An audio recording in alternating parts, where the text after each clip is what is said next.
भाई जो गुरु बचन पे डट गे रकट गे फंद 84 के। भाई जो गुरु बचन पे डट गे रकट गे फंद 84 के। कट गे फंद 84 के, रकट गे फंद 84 के। सामने उनसे स्वीकृति दिला तब मैं मानू। परमेश्वर कबीर देव, सतपुरुष कबीर देव, कबीर साहब वहां आए और हम सबसे कहा कि भी जो आत्मा इस ज्योति निरंजन के साथ जाना चाहता है वो हाथ खड़ा करके स्वीकृति दे। अब पिताजी के सामने जो रोज ये कहा करता कि इसकी तरफ मत देखो, हम सभी शर्मिंदा हो गए और नीची गर्दन कर ली, कोई नहीं बोला, सन्नाटा छा गया। परमेश्वर ने फिर कहा कि भाई बोलते क्यों नहीं तुम? ये ज्योति निरंजन तो कह रहा था कि कुछ आत्माएं मेरे साथ चलने को तैयार हैं, बताओ कौन है? परमेश्वर ने कहा भी ज्योति निरंजन तो झूठ बोल रहा था, कोई भी तेरे साथ जाने को तैयार नहीं है। तो ऐसा सुनकर एक कर्महीन आत्मा ने सबसे पहले स्वीकृति दी कि मैं जाना चाहता हूं, मैं जाना चाहता हूं। अब फिर हमने सोचा कि सारी लूट ये अकेला लूट जा, वो आत्मा अकेली ही लूट जा। तो फिर हमने भी सारा, जैसे बच्चे क्लास में नहीं होते, अध्यापक पूछता है भाई जिसका प्रश्न याद है वो हाथ खड़ा करे, पहले डरता डरता एक आधा कराया करे, फिर उसको देखते सारे कर दे हमारे पिटाई हो जा। तो सभी के हाथ लहरा रहे हैं। परमात्मा बोले भाई ठीक है, ज्योति निरंजन तू जा अपने ये 21 ब्रह्मांड जो प्लाट थे ये ऊपर ही थे सतलोक के अंदर एक कोने में बहुत दूर। परमेश्वर ने कहा कि तू जा अपने उन प्लाटों में। इन सभी आत्माओं ने जो तेरे साथ जाने की स्वीकृति दी है ये मेरे कंप्यूटर में आ गई, इनकी सब के नंबर, इनको मैं अपने हिसाब से भेजूंगा और तेरे पास ये आ जाएंगे। ज्योति निरंजन चला गया। उस समय परमेश्वर कबीर जी ने उस आत्मा का जिसने सबसे पहले हिम्मत की थी अपने परम पिता से विमुख होने की, उसका एक लड़की रूप बना दिया, एक लड़की का रूप बना दिया। लेकिन उसको स्त्री इंद्री नहीं लगाई परमात्मा ने, बाकी स्वरूप लड़की का बनाया। इसमें भी कोई राज था दाता का। ये देखना चाहते थे कि ये नीच आत्मा, ये निरंजन कितना और गिरावट में आता है। और हम सभी आत्माओं को सूक्ष्म रूप बनाया, बीज रूप, और दुर्गा के शरीर में अपने वचन शक्ति से प्रवेश कर दिया। जैसे आप देखते हो कि डॉक्टर बताते हैं कि 1 मिलीग्राम ब्लड में अरबों खरबों जीवाणु होते हैं और उस ब्लड को निकालकर वो दूसरे में डाल देते हैं। अरबों खरबों जीवाणु एक से दूसरे में चले जाते हैं। ऐसे परमेश्वर ने अपने वचन शक्ति से, यानी उस सिरंज से, इंजेक्शन से, वचन इंजेक्शन से सभी को सूक्ष्म रूप दे करके और उस दुर्गा के शरीर में प्रवेश कर दिया। उस लड़की का नाम प्रकृति देवी रखा, प्रकृति।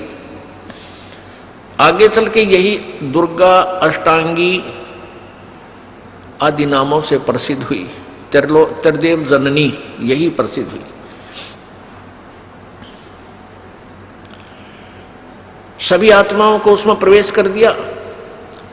उस लड़की से कहा कि बेटी तेरे अंदर मैंने सभी आत्माओं को प्रवेश कर दिया है और तेरे को मैं एक वचन शक्ति देता हूं कि जितने जीव तू कहेगी उतने ही तेरे वचन से, तेरे अंदर से अपने आप मेरी ताकत से, मेरी पावर से, मेरी शक्ति से बाहर आ जाएंगे और वो युवा शरीर में प्रकट हो जाएंगे। नर और मादा जितने भी तू चाहेगी बना देगी। और अपने पुत्र सहजदास से कहा कि जा सहजदास अपनी बहन को, वो सहजदास कौन है? जो सबसे पहले 16 पुत्र उत्पन्न किए थे, उनमें से एक है सहजदास। कि जा इस लड़की को, अपनी बहन को ज्योत निरंजन के पास छोड़ा। अब सहजदास अपने परम पिता की आज्ञा पाकर अपनी बहन दुर्गा को लेकर के ज्योत निरंजन के पास गया। प्रभु आदेश से उसे कह दिया, और आदेश दिया था प्रभु ने जोगजीत को कि सहजदास को कि बता देना उसको कि इस लड़की के अंदर मैंने सब आत्माएं प्रवेश कर दी हैं और इस लड़की को समझ शक्ति दे दी है, जितने जीव तू कहेगा ये उत्पन्न कर देगी।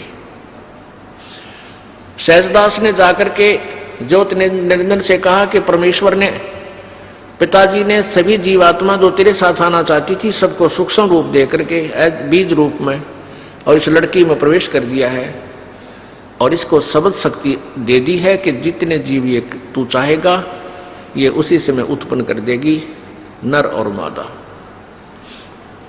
ऐसा कहकर के जो सहजदास वापस आ गया, वहां दुर्गा यानी ये प्रकृति और वो काल ज्योत निरंजन दोनों रह गए। अब युवती होने के कारण लड़की का रंग रूप निखरा हुआ था और ज्योति निरंजन के अंदर ये काम वासना का अंकुर फूट गया। उस युवा लड़की को देखकर इसके अंदर दुर्विचार उत्पन्न हुए। लड़की के साथ दुर्व्यवहार करने की चेष्टा की, उसके साथ बदतमीजियां प्रारंभ की। दुर्गा समझ गई कि इसकी नियत में दोष आ चुका है।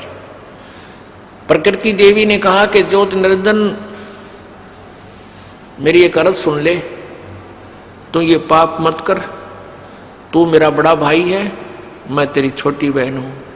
तू पहले परमात्मा ने अंडे से उत्पन्न किया, उसके बाद हमारी उत्पत्ति की,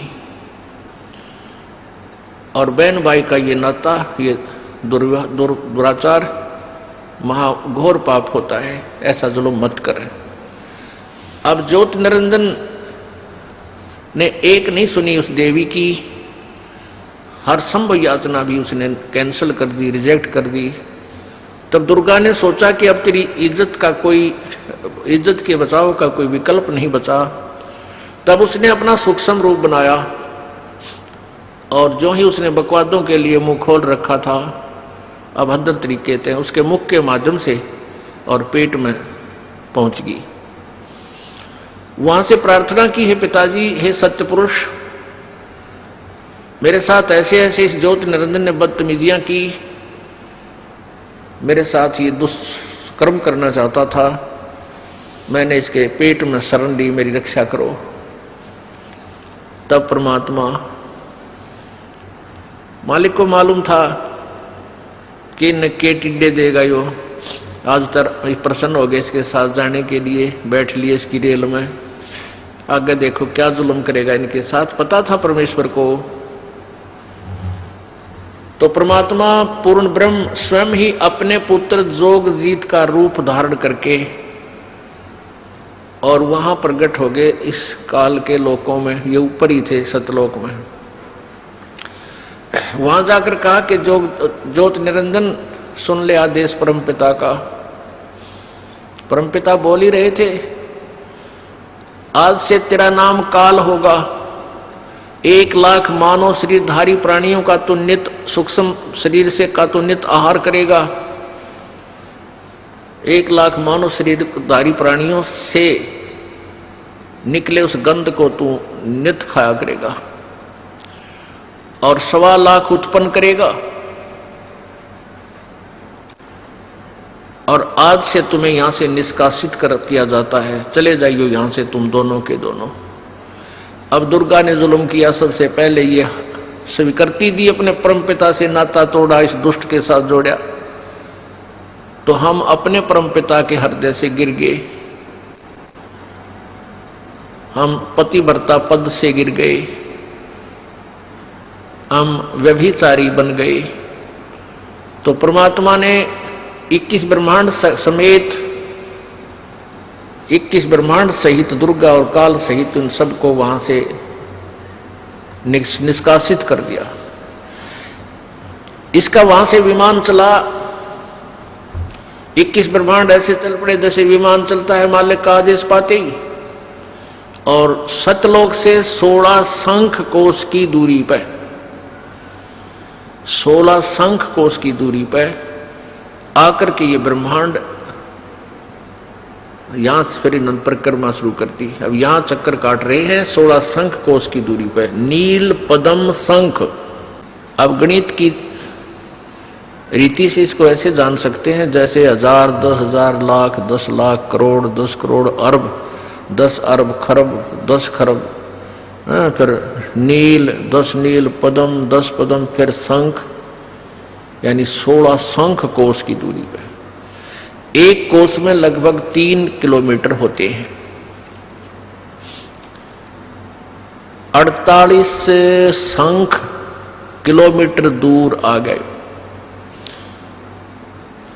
अपने आत्मा, अब इस काल ने सोचा कि मुझे जो सजा मिलनी थी वह मिल गई, अब मैं मनमानी करूंगा। अब उसने दुर्गा के साथ फिर वही लड़की को उसके पेट से निकाल दिया परमात्मा ने, वहीं दुर्गा को इस ज्योति निरंजन के पेट से अपनी शक्ति से निकाल दिया। इसका पेट चीर का ऑपरेशन करके, वचन से ऑपरेशन हो जाता है परमात्मा का, वचन से ही सारे ब्रह्मांड बन जाते हैं। अब इस काल ने फिर ज्योति निरंजन ने फिर दुर्गा के साथ बदतमीजी की।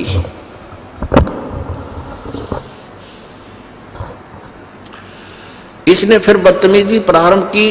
दुर्गा ने फिर प्रार्थना की कि ज्योति निरंजन, पहले तो तू मेरा बड़ा भाई, मैं छोटी बहन हुई, बहन हुई तेरी, और फिर मैं तेरे पेट से बाहर आई हूं, तेरी बेटी होगी, कम से कम किसी एक नाते की तो शर्म कर। इसने एक नहीं मानी और अपने नाखूनों से, अपने पावर से लड़की का प्रजनन इंद्री बनाई और उसके साथ फिर जबरदस्ती शादी की। उससे ये 3 पुत्र उत्पन्न किए, रजगुण ब्रह्मा, सतगुण विष्णु, तमगुण शिव जी। तीनों को एक एक गुण युक्त कर दिया। पुण्यात्माओं, ये कथा है जो परमेश्वर कबीर जी ने बताई। अब इस कथा को यदि हम एज इट इज छोड़ दें, जो कि तो छोड़ दे तो कोई नहीं माने, और सब ये कहें ये तो दंत कथा है, बनावटी बातें हैं, ये कि कभी सुनी नहीं, आज तक किसी ने बताई नहीं, कहाँ प्रमाण है, हमें दिखाओ। तो ये दास आपको ढेर सारे प्रमाण दिखाएगा और उन्हीं सदग्रंथों में दिखाएगा जिसको आप श्रोधार्य मानते हो, एथेंटिक मानते हो, वास्तविक मानते हो। उनमें से कौन कौन से हैं? पवित्र गीता जी, पवित्र 4 वेद, पवित्र 18 पुराण, इनके अंदर, और 5वां वेद जो आपको सुना रहा है ये दास, सूक्ष्म वेद ये दास आपको सुना रहा है जो परमेश्वर ने, कबीर जी ने आके बताया। और आंखों देखा उन महापुरुषों का विवरण उनकी अमृत वाणी में, वो भी प्रमाण आपको दिया जाएगा।